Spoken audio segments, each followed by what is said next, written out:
அனைவருக்கும் வணக்கம். தமிழ்நாடு அரசியல் கடுமையாக போய்கிட்டு இருக்கு. அதாவது பல்வேறு திருப்பங்களோட போய்கிட்டு இருக்கு. இப்போ நாங்கள் என்ன சொல்ல வர்றோம் அப்படின்னா, இந்த திருப்பத்தூர் சட்டமன்ற தொகுதி இதோட நிலைப்பாட்டை சொல்ல காத்திருக்கிறோம். இதில் முன்னாள் அமைச்சர் பெரிய கருப்பன் அவர்கள் ஒரு ஓட்டில் தோற்றுருக்கிறார். ஏன் இந்த நிலை அப்படிங்கிறத ரொம்ப ஆய்வு செய்ய வேண்டியிருக்கு. ரெட்டலை ஒரு வேளை நின்றுருந்தா என்ன ஆகியிருக்கும்? இப்போ உள்ள ஓட்டுக்களை நீங்கள் நல்லா பார்த்தீங்கன்னா, அவங்க கேசி திருமாறன் 30,000 ஓட்டு வாங்கியிருக்கிறாரு. இது தாமரை சின்னத்தில் 30,000. அவருடைய ஓட்டு தாமரைக்கு விழுந்த ஓட்டு. ஏற்கனவே தேவநாதன் வாங்கி வச்சுருந்தார். அந்த 6 சட்டமன்ற தொகுதியில், திருப்பத்தூர் சட்டமன்ற தொகுதியில் ஒரு 33,000 ஓட்டை வாங்கி வச்சுருந்தார். அந்த ஓட்டு தான் விழுந்திருக்கு கேசி திருமாறனுக்கு. அப்போ அந்த கூட்டணிங்கிறது அந்த ஏடிஎம்கே ஓட்டு என்ன ஆச்சு அப்படின்னு பார்க்கையில் அது சுத்தமாக விழுகலை. யாருக்கு? திருமாறனுக்கு விழுகலை. அப்போ அது என்ன கூட்டணி தர்மம்?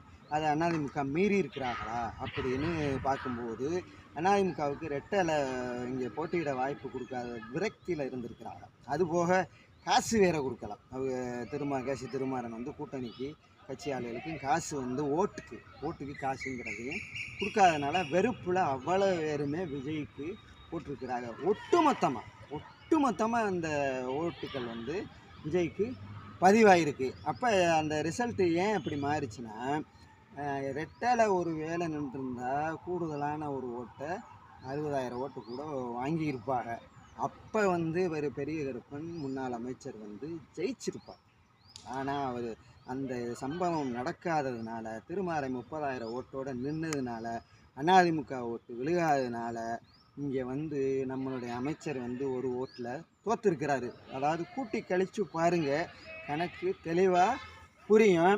அதாவது என்னன்னு கேட்டிங்கன்னா, இவர் இந்த ரெட்டலை ஓட்டு விழுந்திருந்தால் திருமாறன் ஒரு 60,000 ஓட்டு 50,000 தாண்டி வந்திருந்தாருன்னா ஆட்டோமேட்டிக்காக இங்கிட்டு பெரிய இருப்பேன் ஜெயிக்கிறாரு. அது அந்த சம்பவம் நடக்கலை. ஆக திராவிட முன்னேற்ற கழகத்தை அவங்க தலைவர் தோற்று போயிட்டார்.